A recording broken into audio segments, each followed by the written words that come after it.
네, 오늘은 나귀를 타신 왕, 눈물을 흘리신 주님이란 제목으로 종료주일 함께 말씀을 나누고자 합니다. 여러분, 공포와 전율이라고 하는 쇠렌 키르케고르의 책을 보면 인간의 모든 죄의 시작은 두려움이라는 말로 시작하는 것을 볼 수 있는데요. 가만히 세상을 보니까 두려움 때문에 빚어지는 일들이 너무나 많더라는 것입니다. 그러면서 하는 말이 우리에게 이미 먹을 것, 입을 것이 있는데도 사람은 혹시 내가 가난해질지도 모른다고 하는 이 두려움 때문에 필요 이상으로 소유하는 일들이 있다는 것이죠. 여러분, 우리가 팬데믹 때 많이 봤잖아요. 그놈의 화장지를 그렇게 필요 이상으로 사들던 우리들의 모습이 있지 않습니까? 아니면 지금도 잘 되고 있음에도 뒤처질지 모른다는 두려움 때문에 불필요한 경쟁을 치르는 죄도 짓는다는 것이죠. 아니면 아플지도 모른다는 두려움 때문에 지나치게 건강에 관심을 쏟기도 하고, 실패할지도 모른다는 두려움 때문에 아무것도 시도하지 못하거나, 또 무시당할지도 모른다는 두려움 때문에 자기를 과대포장하고, 조롱할 것 같은 두려움 때문에 한 발짝도 못 나가는 대인 기피증을 겪는 일도 발생합니다. 그리고 또 이후에는 단지 개인적인 영역일 뿐만 아니라 나라와 나라 사이에서도 저 나라가 먼저 공격할 것 같다고 하는 두려움 때문에 먼저 전쟁을 시작하기도 하거나, 아니면 상대방이 더 큰 무기를 가지고 있다고 생각하기에 그 두려움 때문에 더 비싼 무기를 구매할 수도 있다는 것이죠. 결국에 그러면서 지금 나 역시 혹시 모를 일이라고 하는 불확실 속에서 오늘을 두려움 가운데 살아가는 존재라고 할 때, 이제는 이 땅에 존재하는 모든 사람들은 어떻게 보면 이 두려움을 내가 어떻게 떨쳐내지, 이것만 제거할 수 있다면이라고 하는 벗어날 길을 끊임없이 찾아다니는 존재가 바로 우리들이라는 말을 하고 있는 것입니다. 여러분, 오늘은 말씀을 시작하면서 나눈 것처럼 종료주일입니다. 종료주일이란 예수님께서 십자가를 지시기 위하여 예루살렘 성으로 오게 되는데요. 입성하시게 되는데요. 그 날을 기념하여 절기로 저희가 예배하는 것입니다. 특별히 여기서 종려라는 말은 주님이 입성하실 때 수많은 무리가 종려나무 가지를 들어 호산나 다윗의 자손이요를 외쳤는데, 이것이 유래가 되어서 이 모습을 상징적으로 표현한 것이 바로 종려주일의 기원이라는 것이죠. 여러분, 따라서 이런 배경 가운데 좀 우리가 먼저 한 가지를 생각해 봤으면 하는 것은, 그렇다면 도대체 이 큰 무리들이요, 이들은 무엇 때문에 호산나 다윗의 자손이요 그렇게 주님을 웰컴했고 환영했고 또 목 놓아 부르짖었던 것일까라는 것입니다. 이에 저는 어쩌면 말씀드린 것처럼 그 공포와 전율이요, 그 두려움이 이들 가운데 가득했기 때문은 아니었을까라는 좀 생각이 드는데요. 실제로 이것이 가능한 이유는 우리가 아는 것처럼 그 당시 정치적인 상황 자체가 이미 이스라엘이라고 하는 나라는 로마의 속박이 있었잖아요. 식민지의 나라 있지 않습니까? 억압받는 상황을 말하는 것입니다. 아니면 사실은 이거보다 더 억울한 것은, 또 비참한 것은, 이제 다른 나라는 그럴 수 있다고 해도 같은 유대인이라 할지라도 그 안에 이런 억압되는 상황이 있었던 거예요.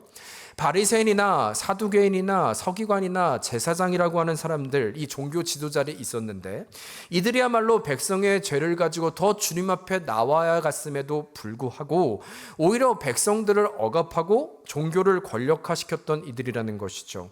따라서 결국 이러한 지배 구조 안에 일반 백성들은 매우 두려움과 절망적인 상황, 이것이 그들의 현실이었음을 말해주고 있는 것입니다. 이 결과 어떤 일이 있었느냐? 이제 이들에게 현실적인 소망이라고 한다면 무엇이 될 수 있을까라는 질문을 하는 거예요. 여러분, 이에 당장의 현실의 변화를 꿈꿀 수 있을까요? 당장 현실에 어떤 기대를 가질 수 있을까요? 아니요, 이것은 어떻게 보면 사치입니다. 그냥 꿈에 불과한 것이니까요. 그러나 이들에게는 하나의 신앙이 있었어요. 우리는 이럴 수 있지만 언젠간 이 두려움으로부터 우리를 자유케 하실 수 있는 메시아, 그분만이 올 수 있다면, 이라고 하는 어떻게 보면 되게 막연한 기대죠. 그 기대만을 가지고 오늘을 간절히 기다리는 것, 두려워도 소망을 가지고 살아가는 그런 막연한 모습들이 바로 이 유대인들, 이 이스라엘 백성들의 모습이었다는 것입니다.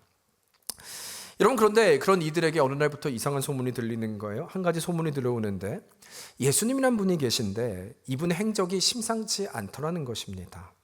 특히 이분이 찾아 만나는 사람들을 보니까 세상은 원래 그렇잖아요. 힘 있는 자, 부자, 아니면 종교 지도자들, 권세자들을 만나는 것이 일반적인 것에 반해 이분은 우리와 같이 가난한 자, 병든 자, 죄인, 여인, 심지어 이방인도 만나고 다닌다라는 소문이 들리는 것입니다. 아니면 예수님은 우리를 억압한 저 바리새인, 사두개인, 서기관이나 제사장들에 대해서 거침없이 그들을 책망하는 반면 약하디 약한 우리들에게 와서는 먹여주시고 챙겨주시고 또 심지어 병도 낫게 하여 주신다는 소문이 점점 들리는 거예요. 그런데 이때 가장 우리에게 기쁜 소식은 그분이 지금 예루살렘으로 들어오고 있다는 겁니다. 우리에게 가까이 오고 계시다는 소식을 듣게 된 것이죠. 여러분, 실제로 요한복음에 보면 이 상황이 어때하였는지를 우리가 좀 짐작할 수 있는 구절이 등장하거든요. 요한복음 12장 9절과 11절을 보면 바로 지금 같은 상황에 말씀 구절은 무엇을 기록하고 있는지를 보게 되는데 9절부터입니다. 제가 읽을게요.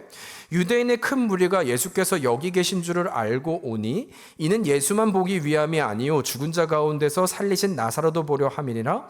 대제사장들이 나사로까지 죽이려고 모의하니, 같이 읽어볼까요? 시작. 나사로 때문에 많은 유대인이 가서 예수를 믿으라. 여러분, 지금 이 상황은 제가 조금 전 말씀드렸지만 사실은 요한복음에서 이 입성하는 바로 직전의 구절이에요. 그러니까 바로 종전에 일어났던 일임을 저희는 추측할 수 있는 것이죠. 그런데 11절을 보니까 나사로 때문에 많은 유대인들이 지금 예수를 믿게 되었다가 마지막 구절인 것입니다. 좀 제가 이것이 의미 있는 것은 좀 상황을 설명드릴게요. 말씀드린 대로 어느 날부터 이스라엘 백성들은 저분이야말로 진짜 메시아가 아닐까, 우리의 소망 아닐까라는 생각을 하게 된 것입니다. 그런데 그러면 그럴수록 오히려 이들과 반대로 행동한 사람들이 있었는데 다름 아닌 바리새인들과 같은 종교 기득권자들이었다는 것이죠. 여러분, 사실 그들에게 예수님의 등장은 굉장히 위협적이었고 가장 큰 위기였던 것은 우리가 좀 한 가지 오해하지 말 건요, 이들은 신앙의 문제가 아니었어요. 이들은 신앙 때문에 반대한 것이 아니라 사실은 굉장히 정치적이었다는 것이죠. 그러니까 예수님이 실제로 메시아이면 안 되는 겁니다. 왜냐하면 나의 모든 권력과 기득권이 다 사라지기 때문인 것이죠. 그렇게 되면 자신들의 위치가 너무나 불리해지는 것입니다. 게다가 이 예수라는 분은 자신들을 향해서 거침없이 있는 그대로 말을 할 뿐 아니라 후에는 심지어 우리 보러 독사의 자식이라고 말을 하고 있는 거예요. 여러분, 이에 굉장히 불편한 이들이 한 가지 머리와 한 가지 제안을 합니다. 아주 위협적인 결정을 하는데요. 이제부터 그렇다면 우리가 한 가지 법을 정하자. 저 예수와 함께 다니는 모든 사람들은 다 유대교에서 출교시킨다라고 하는 명령을 내린 겁니다. 여러분, 그러나 여기서 단지 출교라는 단어는 어떤 종교적인 제약이나 징계만을 말하는 것이 아니고요, 사회적인 철저한 고립을 얘기해요. 왜냐하면 이 출교라는 사람은 누가 당하는 거냐면 하나님으로부터 저주받았기에, 하나님으로부터 부정한 자이기에 라는 전제가 달려있거든요. 고로 출교를 당했다고 하는 이미지 자체는 사람들에게 이미 사회적인 왕따를 전제로 하고 있는 겁니다. 또 이것이 시작이 되어서 실제로 내 생계에도 문제가 되는 것은 그 당시 이스라엘 백성들에게는 경제적으로 서로 네트워크를 통해서 물건을 주고받고 먹을 수 있었거든요. 그런데 출교자는 당연히 이러한 거래에 낄 수 없었고 부정한 자니까, 죄인이니까 제한을 받기에 사회적으로 보이콧을 당하는 그런 일들을 당하게 되는 것, 이 모든 것을 감수해야 된다는 것입니다. 여러분, 그래서 실제로 요한복음 9장에 보면 기억나십니까? 예수님께서 흙에 침을 뱉으시고 빚으셔서 앞을 보지 못하는 시각장애인의 눈을 뜨게 하는 장면이 있잖아요. 후에 종교 지도자들이, 바리새인이 그의 부모에게 갑니다. 이게 어떻게 된 일이냐, 설명해봐라. 여러분, 이것은 일어난 일이고 기적이지 않습니까? 놀라운 하나님의 역사죠. 그런데 이에 부모님이 뭐라고 대답을 하냐면 이렇게 얘기해요. 유대인들이 이미 누구든지 예수를 그리스도로 시인하는 자는 출교하기로 결의하였으므로 그들을 무서워함이라 라는 거예요. 자신이 아들이 눈을 뜬 것보다 뭘 더 두려워했다고요? 출교당하는 거예요. 그 정도로 사회적인 왕따, 이것을 굉장히 위협적인 결정인 것을 반증하고 있는 것입니다. 그래서 어쩌면 그랬는지 몰라도 잠시의 효과가 있었던 것 같아요. 잠잠해집니다. 그런데 문제는 사실 이것은 영적인 폭풍의 전이었던 거예요. 그렇게 끝날 줄 알았는데, 잠잠해질 줄 알았는데 갑자기 어느 날 예수님이 등장을 하는데 혼자 등장한 것이 아니라 죽은 나사로가 등장하고 있는 것입니다. 그와 동행하고 있는 것입니다. 여러분, 우리가 아는 것처럼 나사로 누구라고요? 그는 죽었던 자입니다. 근데 우리 주님이 그를 살리셔서 그와 함께 오고 있는 것이죠. 그러면서 하는 말이, 그 모습을 본 모든 이들이, 나사로 때문에 많은 유다인들이 가서 예수를 믿었다, 요한복음은 기록하게 된 것입니다. 다시 말하면 여러분 지금 상황을 정리하면요, 이제는 어떤 분위기냐, 출교 정도로는 막을 수 없는 거예요. 사람들이 이제는 보이는 것이 저 예수님밖에 없는 그 열광의 상황을 말하는 것입니다. 생각해 보세요. 죽은 자도 살리셨어요. 지금 그가 동행하고 있어요. 근데 그분이 우리를 챙겨주시는 겁니다. 이 모든 건 다 실제로 일어난 것입니다. 여러분, 그렇다면 이걸 본 백성들의 반응이 어땠겠냐는 거예요. 여러분, 지금 우리가 살아가는 세상에서도, 정치의 상황에서도 가장 무서운 것이 있다면 백성의 동요 아닙니까? 시민들의 동요하는 것 아닙니까? 결국 이 정도 되면 종교적인 출교요? 아니요, 아무런 의미가 없는 거예요. 그야말로 우리를 구원할 진정한 힘의 왕, 저분만 함께 있으면, 심지어 오병이어 기적도 우리는 경험했기에 그분만 함께 붙어 있으면 먹고 사는 것도 문제가 없고, 죽은 사람까지 살렸다고 한다면 저 종교 지도자들의 억압한들, 아니요, 이제는 완전히 차원이 다른 페이지의 시작을 보여준다는 것이죠. 여러분, 그래서 요한복음 12장 19절에 보면요, 이때 열기가 얼마나 대단했는지 바리새인들이 서로 이 상황에 대답을 하거든요. 함께 읽겠습니다. 시작. 바리새인들이 서로 말하되 보라, 온 세상이 그를 따르는도다 하니라. 예, 아멘. 지금 이게 바리새인들끼리 얘기하는 거예요. 우리가 하는 일이 이제 쓸데없다, 끝났다. 보라, 온 세상에 그를 따르고 있다. 이제 우린 끝났어. 정치적으로 답이 없어. 지금 이런 얘기를 하고 있는 것이죠. 정말로 여러분, 이 정도가 되면 어떨까요? 다 끝난 것 아니겠습니까? 이제는 어떤 두려움도, 신분의 제약도, 약함도 이들이 받아들이지 못하는 이 상황, 아니요, 그분만 함께 있으면 다 되는 것입니다. 이것이 바로 지금의 배경이었다는 거예요. 여러분, 그런데 이런 배경 가운데 좀 한 가지 더 질문을 드리면, 이런 분위기, 주님과 함께하면 또 온 열방과 온 백성과 무리들이 다 주님 앞에 찬양을 하고 열광을 하고 있는 이 열기 가운데, 그렇다면 이 모든 상황을 가장 잘 이해하고 또 가장 잘 알고 있는 사람은 누굴까라고 할 때 저는 제자들이 아니었을까라는 생각이 좀 든 거예요. 가장 옆에 이 모든 것을 다 지켜보고 있기 때문입니다. 왜냐하면 또 실제로도 마가복음에서도 보면요, 지금 이 장면을 기록하고 있는데, 또 마가복음에서는 이 장면 바로 앞에 뭘 얘기하고 있냐면, 예수님께서는 예루살렘 성에 들어가시는 이유를 분명히 얘기하셨어요. 사실은 하나님의 나라에서 말씀하시고, 내가 이 나라를 이루기 위해 나는 십자가를 지기 위해서, 또 나는 사흘 만에 부활할 것이다 라고 아주 강력하고 세 번에서 분명하게 말씀하셨죠. 그런데 이에 야고보와 요한은요, 듣고 싶은 말만 듣습니다. 뒤에 거는 잘 이해도 안 되고 뭔지 모르지만 하나님의 나라를 이룬다고 하니까 드디어 때가 됐구나. 이제 우리 주님께서 예루살렘 성에 들어가시면 저 로마를 꺾고 진정한 세상의 왕이 되시기로 작정하셨구나라는 눈치를 챈 거죠. 그래서 우리가 아는 것처럼 우리 주님께 이제 조심스럽게 가서 한 가지를 요청합니다. 주님, 그 나라가 되면 나를 우의정에, 쟤를 자위정에 앉혀 주시옵소서. 여러분, 그들은 직감적으로 알고 있었던 거예요. 그리고 그 다음 절에 바로 보면 나머지 10 제자들 있잖아요. 그들도 이를 알아 그들에게 화를 내었다라고 얘기합니다. 그러니까 그들도 다 아는 거예요. 진짜 이 상황은 왕국이 세워질 수밖에 없구나. 여러분, 이것이 안 가능하면 화를 낼 이유도 없어. 쟤네 지금 뭐야, 헛된 꿈을 꾸고 있잖아. 이게 맞는 것인데 지금 화를 냈다는 건 제자들은 이 상황이, 이 열기가, 이 열광이 무엇을 의미하는지 가장 잘 알고 있었다는 것입니다. 이것이 직감인 것이죠.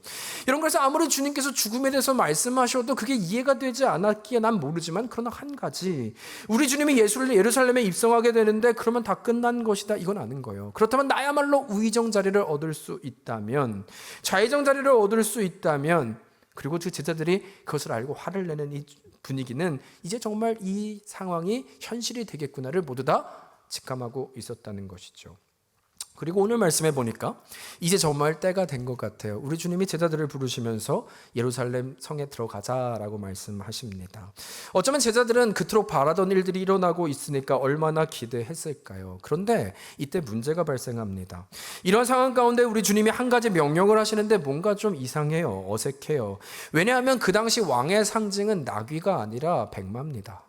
왕은 백마를 타는 거예요. 그런데 우리 주님은 이에 반해 갑자기 백마가 아니라 나귀 새끼를 끌고 오라고 말씀하고 있는 것이죠. 여러분, 그런데 여기서 보면 참 의미가 있는데요. 35절까지 36절을 보면 이렇게 얘기를 해요. 그것을 예수께로 끌고 와서 자기들의 겉옷을 나귀 새끼 위에 걸쳐놓고 예수를 태우니 가실 때 그들이 자기의 겉옷을 길에 펴더라. 여러분, 제가 이 구절을 보면서 참 의미가 있다 여겨진 것은, 조금 전 우리가 보았던 것처럼 제자들은 예수님이 예루살렘에 입성하는 이유를 잘 알았다 몰랐다? 몰랐다는 거예요. 전혀 예상하지도 못했다는 것이죠. 심지어 언제까지 몰랐냐면요. 사도행전 1장을 보면 사도행전 1장은 이미 예수님께서 죽으시고 부활하신 이후입니다. 근데 주님께 와서 제자들이 말하는 것이 주님 그러면 지금이 이스라엘 나라를 회복할 때가 지금입니까? 라고 묻고 있다는 것이죠.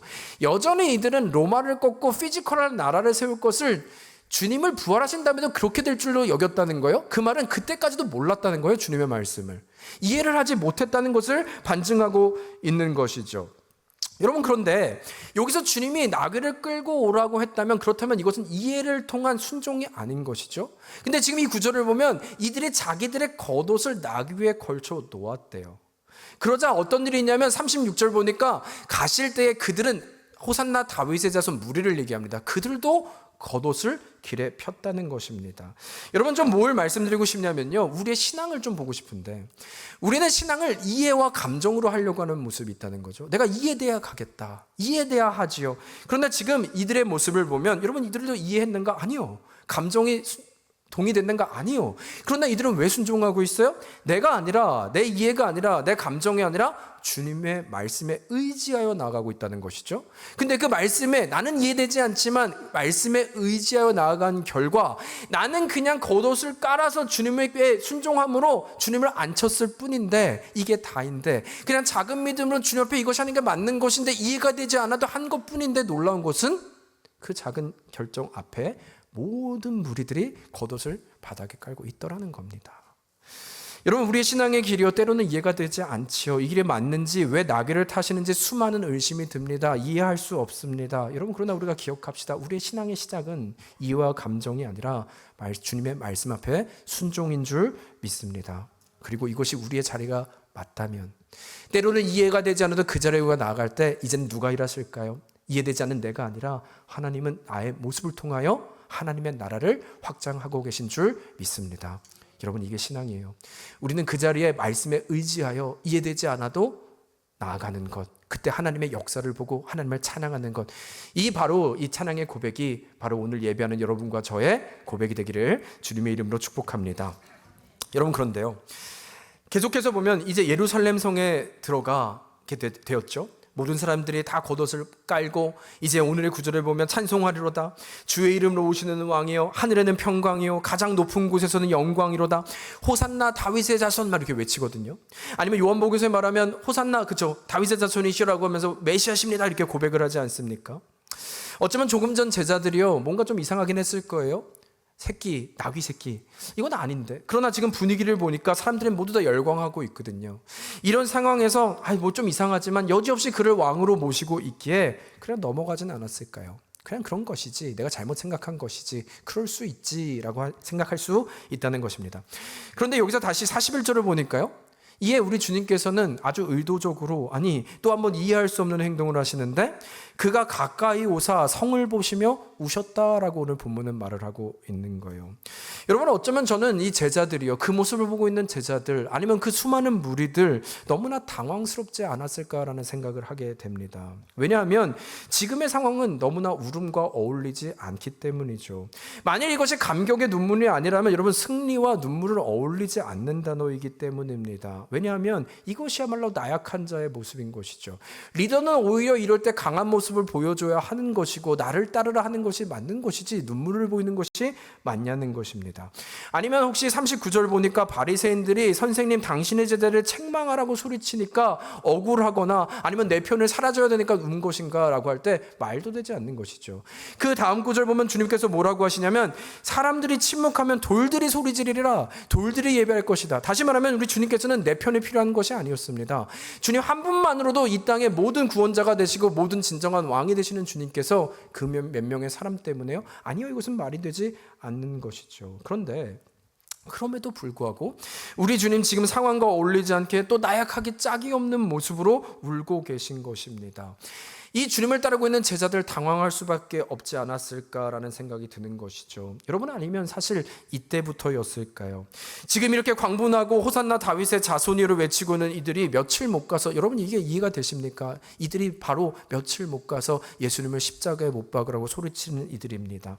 처형하라, 아니면 그를 없이 하라 외치고 있는 자들로 변했다는 것이죠. 어쩌면 우리가 이 정도 분위기를 만들어주고 응원했으면 마치 남자가 칼을 들면 무라도 썰어야지라는 심정, 그들의 마음 아니었을까요?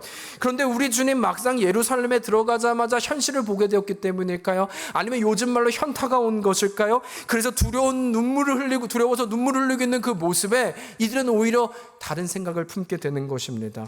결국 이들은 이해할 수 없는 것이죠. 아니, 이해할 수 없는 리더의 모습인 것입니다. 내가 이토록 나는 출교까지 결정하면서 그들에게 모든 희생양이 되면서 내 권리를 포기하면서까지 당신을 따르고 호산나 외치고 있는데, 각오하고 나오는데, 아니 울고 있다니요, 나약한 모습이라니요. 이건 배신의 모습인 것이고 내가 따를 수 없는 것이고 용납할 수 없는 것입니다. 그래서 그들은 후에 더 크게 소리를 지르는 겁니다. 그를 십자가에 바르라, 내가 속았다, 그를 없이 하라 외치고 있었던 것은 아닐까 하는 것입니다. 여러분, 그러나 이제 좀 우리 차례인데요, 우리가 좀 기억할 것은 두 가지입니다. 그렇다면 이 눈물의 의미는 무엇일까요? 여러분, 첫 번째, 주님께서는 이 예루살렘의 입성이요, 그러나 주님께서 왜 이곳에 왔는지 저 무리들은 몰랐습니다. 그리고 그들을 보아 안타까운 눈물을 흘리고 계신다는 것이죠. 이것을 기억해야 돼요. 동시에 또 한 가지 우리가 기억해야 될 것은, 이것이 의미하는 것은요, 주께서 이곳에 오신, 이 땅에 오신 목적이 결코 이 세상이 추구하고 말하고 있는 자기 증명이 아니라 오히려 자기 부인이었음을 우리는 기억해야 한다는 것입니다. 여러분, 다시 말하면요, 예수님의 복음서를 보면 여러분 좀 이해 안 되는 말씀을 하세요. 우리 주님이 이적을 베푸신 이후에, 여러분, 이건 놀라운 일이지 않습니까? 근데 가끔 그 일을 벌이신 다음에 사람들한테 말하죠. 이 일을 절대 다른 사람한테 말하지 마라 라는 말씀을 하세요. 여러분, 좋은 일이고 전도의 일 아닙니까? 기적을 베풀면 사람들이 와 하고 더 몰려들 거 아니에요. 근데 우리 집은 절대 하지 말라 그래요. 그래서 실제로 마가복음 1장에 보면 대표적이죠. 나병 환자를 치유한 후에 아무에게도 말하지 말고 단지 제사장에게만 가서 말하라라고 하시죠. 또 아니면 마가복음 5장에도 보면 회당장 야이로의 딸을 살리신 이후에 이 일을 아무도 알지 못하게 하고 그 다음에 한 단어를 더 하세요. 이것을 너희에게 경계해야 된다. 절대 말해서는 안 된다라고 말씀하고 있다는 것이죠. 여러분, 그렇다면 주님께서 이것을 말하지 말라 하신 의도와 목적은 어떤 겸손의 표현일까요? 내가 일을 했는데 말하지 마, 난 겸손이야. 알아서. 여러분, 사실 이 말을 하는 건 말하라는 거잖아요. 누군가는 말해주는 걸 원하는 거잖아요. 우리도 그러지 않습니까? 말하지 마. 너는 말해야 돼. 그걸 더 말하는 때가 있지 않습니까? 여러분, 우리 주님 그런 의도였을까요? 겸손의 표현이었을까요? 여러분, 그러나 여기서 의미하는 것은 그것이 아니었다는 거예요. 겸손의 의미를 말하는 것이 아니라 예수님이 이 땅에 오신 것에 대한 오해를 없애기 위함이었다는 것입니다. 그러니까 지금 주님 앞에서 환호하고 있는 이들이죠. 지금은 다 이들이 말하는 건 그거잖아요. 세상에서 당신을 증명하라. 울지 말고 기적을 베풀고 진짜 왕으로 증명해 달라는 것입니다. 더욱더 그를 드러내어 당신이 세상의 왕이십니다. 그 기적을 봐라. 다시 살리신 나사로를 봐라. 그가 함께 등장한 것을 너는 보았느냐? 그는 정말 대적할 자가 없는 진정한 왕이다. 이것을 외치고 있었다면 우리 주님은 그것이 아니야. 그것이 내가 이 땅에 온 목적이 아니야를 말씀하고 있다는 것입니다. 여러분, 사실 이것이야말로, 이 사람들의 반응이야말로 광야에서 예수님을 시험하던 사단의 두 번째 시험인 것을 저희는 기억해야 됩니다. 여러분, 마태복음 4장 5절에서 보면 이렇게 얘기를 하죠. 이에 마귀가 예수를 거룩한 상으로 데려다가 성전 꼭대기에 세우고, 함께 읽어볼까요? 시작. 이르되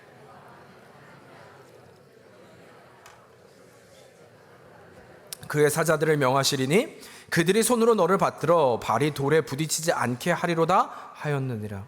여러분, 우리가 아는 것처럼 두 번째 시험이 있는데요, 이 시험의 내용이 무엇입니까? 사단은 한 가지를 요구하는 거예요. 자기 증명입니다.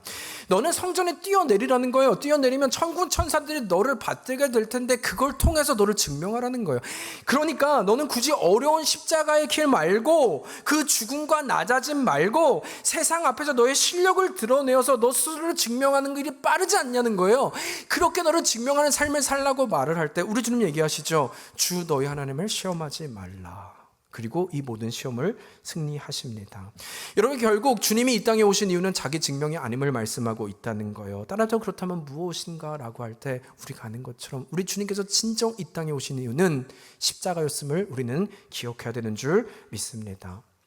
여러분, 다시 말하면 한번 생각해 보세요. 여러분, 만일 지금 주님께서 예루살렘에서 백마를 타시고 멋진 천군 천사를 동원하여 등장하실 수도 있습니다. 그럼 끝나는 거예요.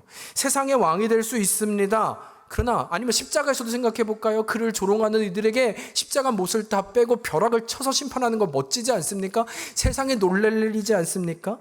그러나 우리가 그때 기억해야 될 것은 만일 주님께서 그런 결정을 하셨다면 이 세상에서 진정한 왕으로 보이는 것은 시간 문제일 수 있지 모르나 만일 여러분 그렇다면 여러분과 저는 없는 거예요. 그렇다면 여러분과 저는 이 자리에 없는 거예요. 우리는 영원한 포로입니다. 어둠의 권세의 포로인 것이고 사망의 그늘 안에 있는 것이고 구원은 없는 것이고 그냥 매일을 그렇게 죄 속에서 살아갈 수밖에 없는 것이죠.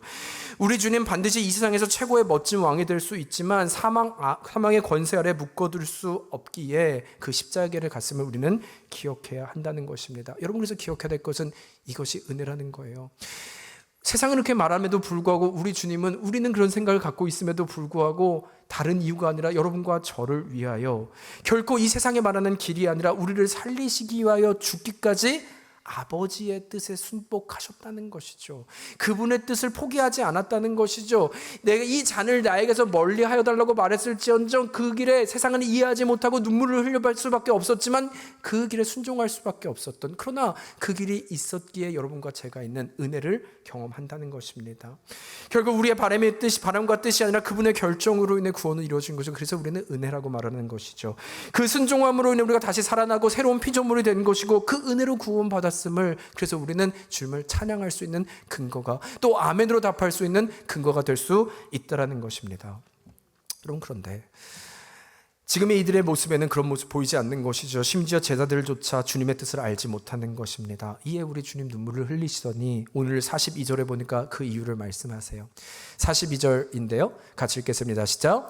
이르시되 너도 오늘 평화에 관한 일을 알았더라면 좋을 뻔하였거니와 지금 내 눈에 숨겨졌도다. 이거예요. 눈물을 흘리신 이유입니다. 너희가 깨닫지 못했다. 내가 왜 이곳에 오는지를 알지 못했다 얘기하는 것입니다. 그 안타까운 눈물을 얘기하는 것이죠. 여러분, 그런데요, 요한복음 12장으로 오늘 좀 왔다 갔다 하지만 좀 다시 보면 지금 이 상황을 또 설명하고 있거든요. 그런데 다른 복음서에는 없고요. 요한복음 이 12장 16절에만 좀 들어가 있는 구절이 있어요. 요한의 고백인데 이런 얘기를 하더라고요. 제자들은 처음에 이 일을 깨닫지 못하다가 예수께서 영광을 얻으신 후에야 이것이 예수께 대하여 기록된 것임과 사람들이 예수께 이같이 한 것이 생각났더라라고 하는 이 구절입니다. 여러분, 그런데 저는 이 구절을 보면서 이런 질문을 하게 됐어요. 요한은 다른 복음서는 없는데 요한은 지금 고백이잖아요. 처음엔 제자들은 몰랐다가 지금 알았다. 이 구절을 왜 삽입한 것일까? 왜 그는 이 고백을 한 것일까 좀 생각을 하게 되었는데요. 어쩌면 이런 고백 아니었을까요? 우리 주님 앞의 고백인 거죠. 주님, 제가 그때는 잘 몰랐어요. 주님, 제가 그때는 정말 몰랐어요. 그래서 주님의 뜻을 몰라서 내가 우의정 자리를 달라고 요청하기도 하고, 주님, 제가 그때는 왜 이런 상황에서 나약하게 눈물을 흘리시냐고 분노에 임하기도 하고, 주의 마음은 고사하고 주님 앞에 화냈던 것이 나였다면, 그러나 주님, 이제는 내가 알아요 라고 하는 고백이죠. 이제는 내가 알아요. 이제는 내가 주님의 뜻을 압니다. 어쩌면 오래전 주님을 따랐지만 그 주님의 뜻을 알지 못했던 그 죄송함이요, 그 송구함이요, 어쩌면 그 고백이 이 구절 안에 속해 있는 것은 아닐까라는 좀 생각이 든 것입니다. 여러분, 그러나 이 고백이 또한 우리에게 도전이 되는 것은 어쩌면 우리들의 모습은 아닐까라는 생각이 들어서요. 이 제자들의 모습이요, 우리들의 모습은 아닐까.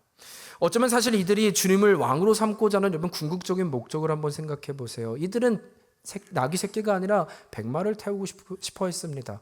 그러나 주님을 백마로 끌고 가자는 진정한 목적은 뭐였을까요? 사실 그 안에는 내가 백마를 타고 싶은 거잖아요. 내가 왕이 되고 싶은 거잖아요. 그런데 주님이 그 길 안 가니까 화가 나고 십자가에 처형하라 말하고 있는 것이지 않습니까? 결국 내가 진정 원하는 것은 주님이 아니라 주님이 영광을 받으시고자 하는 것이 아니라 내가 그 말이 타고 내가 왕이 되고 싶은 것입니다. 그래서 소리치는 거예요. 주님, 내가 1등 제자잖아요. 내가 그 자리에 반드시 앉아야 되는 거잖아요. 내가 이렇게 수고했잖아요. 그러니 호산나 다윗의 자손이라 내가 가장 큰 소리를 쳤으니 나를 인정해 줘야 되는 거잖아요. 그렇다면 이제 나에게도 저 나귀 말고 백마를 주시는 것이 맞지 않겠냐는 것입니다. 그에 따른 보상을 주는 게 맞지 않겠냐고 말하는 것입니다. 저 나귀 새끼 말고요, 우는 것 말고 진정한 나에게 눈에 보이는 보상을 달라고 말하는 이들의 모습을 말하는 것이죠. 어쩌면 이런 질문일 수 있어요. 만일 여러분과 저에게 우리 주님께서 그래서 너가 나를 따르는 결과로 너가 타야 될 것은 백마가 아니라 나귀 새끼야 라고 말할 때 여러분, 우리의 대답은 뭐가 돼야 될까요? 라는 질문을 하는 것입니다. 여러분, 그때도 우리는 내가 난 주님 나귀 새끼입니다 라고 정직히 대답할 수 있을까? 그래도 내가 주님을 그렇게 따랐는데요, 그래도 제가 다른 것도 아니고 주님 옆에서 이 정도는 돼야 되지 않겠냐라는 질문을 하지 않겠냐는 말씀을 드리는 것입니다. 여러분, 제가 오래전 텍사스에서 한 목사 안수식에 참석한 적이 있습니다. 전에도 한번 나눈 적이 있는데요, 그때 어떤 한 목사님께서 갓 안수를 받게 되는 분 앞에 이런 예화를 드셨는데, 자신이 섬기던 교수님이 한 신학교 졸업식에서 하신 말씀이었다는 거예요. 아끼던 제자가 졸업을 했는데 마침 이 제자가 수석으로 졸업하게 되었다는 것입니다. 졸업을 하게 되니까 교수님을 찾아왔죠. 그래서 교수님이 여태까지 잘 가르쳐 주셔서 감사합니다, 저를 잘 키워주셔서 감사합니다 라는 인사를 한 후에 교수님, 그러나 혹시 제가 갈 만한 사역지가 있으면 좀 추천해 주세요 라는 말을 했다는 거죠. 여러분, 그럴 수 있잖아요. 그런데 그 말을 들은 교수님이 잠시 책상을 뒤적뒤적 하시더니 어디에서 작은 종이, 사실 그것은 어느 작은 시골에 있는 한 교회였다는 거예요. 그러면서 그 종이를 그 학생에게 주었는데 이 종이를 받자마자 교수님으로부터 받은 학생이 화를 내면서 이런 말을 했다는 거예요. 교수님, 저를 어떻게 보시고 이런 곳에 추천하십니까? 주님, 여태까지 제가 한 것이 있는데 제가 수석인데 저를 어떻게 보시고 그럴 수 있으십니까? 여러분, 이 얘기를 하는 것이 신학교 졸업식이었다고 그랬잖아요.